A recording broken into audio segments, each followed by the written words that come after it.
In 2021, the Federal Road Safety Corps recorded more than 11,000 deaths from road crashes. While there are signs and rules to drive safely, many of these accidents are either caused by overspeeding, faulty cars, people's irrational attitude while driving, overloading, among others.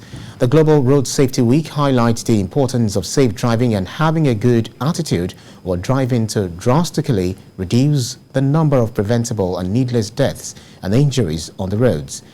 So let's talk this through by speaking in the studio with an on-air personality and founder, News Trail, Adetola Kayode. Thank you so much for being on TBC Breakfast. Thank you. Thank you. Well, it's the Road Safety Week. What's the significance of marking this week?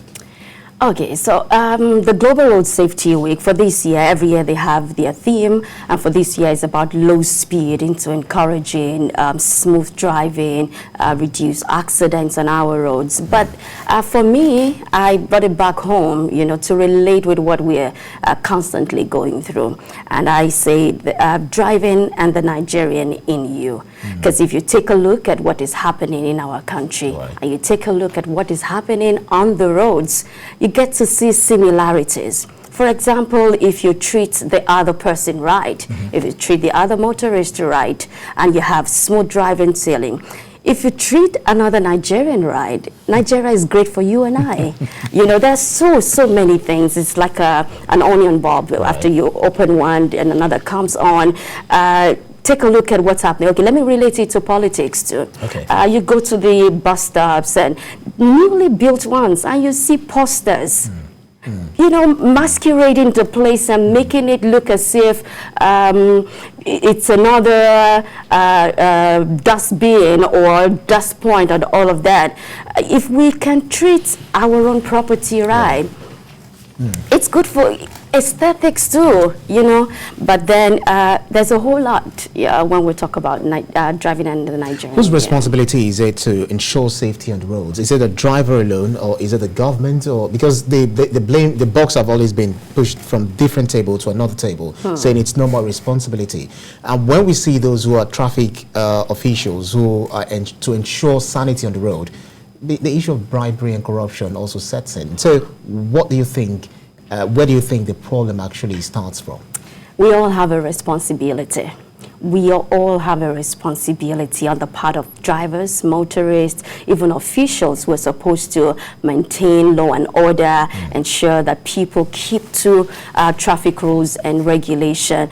For example, if you keep to traffic rules, if you don't run the red light, why do you need to bribe anybody to let you go?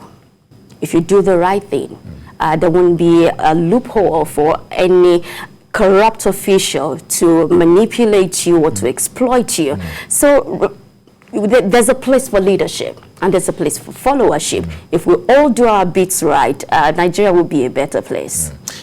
For those of us who are resident in Lagos, we tend to see people who come from different states saying, if you want to live in Lagos, you have to be mad, you have to be crazy, because that's how you're going to survive on the roads, on the streets of Lagos. Is it peculiar to Lagos, the way people drive on the street, on the roads in Lagos, different from other parts of the country?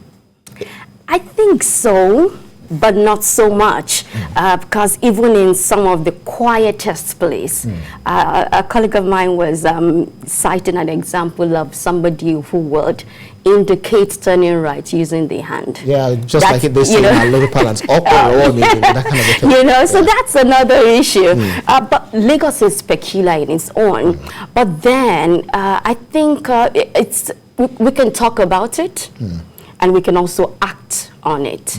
For example, if you and I do the right thing and we tell it on to the next person, tell it on, and you see, I always believe in teaching by doing and not just talking about it. So if people see that you're doing the right thing, they follow suit. And if they're doing it wrong, you can tell them to. This is, we are being watched by people who are already in their office. They've actually experienced a lot of, road rage this morning. But some people, their office is right there on the road. The commuters, the commercial drivers and all that. So how do we take this message to them? Well, I also thought about, for example, we have new interactive traffic lights now in Lagos. Okay.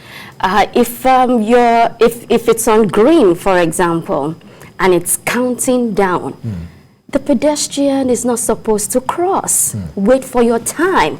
Wait for when it is red, then you cross. That's the normal thing. If I had the capacity, I will go to those points and see if things are, we know we are in the 21st century and all of that, but if olden days methods, you know, are still good and will still work, why not? Go there, use a megaphone and educate people, and not just, you know, TV, radio, newspaper, and all of that. That's good, because tell you what, people who are well dressed, properly dressed, suited up, you know, they drive into people without indicating. They turn whenever they want to without consciously making effort of considering the other person. So it's all across board, either educated, uneducated, private, commercial drivers. We all have a role to play. We need to step back, play it down, and let's